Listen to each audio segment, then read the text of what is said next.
Hello everyone and welcome back to another tutorial. Today we're going to see how to allow Java players on your Bedrock server. Just note that by default Java Edition and Bedrock Edition use different protocols and can directly join each other's servers. To enable crossplay between Java and Bedrock, you'll need a proxy or plugin like Geyser MC, which is free and open source, or Floodgate. The first method is the LAN crossplay on Bedrock. This works only for Bedrock to Bedrock players. Open Minecraft Bedrock and go to Create a New World.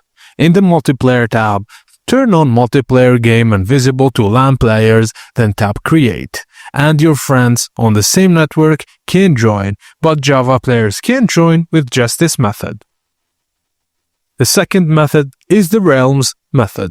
Minecraft Realms allows Bedrock to Bedrock crossplay only. Java players need a separate Java realm, so this doesn't solve Java to Bedrock crossplay. And the third and important method is the crossplay with Java players using Geyser MC.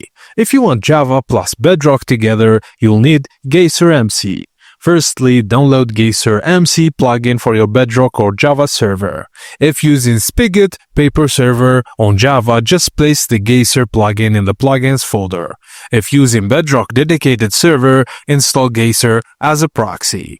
Now, to let Bedrock players join without a Java account, install Floodgate alongside Geyser. This links Xbox Live Bedrock plugins with Java servers. Now open the config.yml file in Geyser and set your server's IP and port.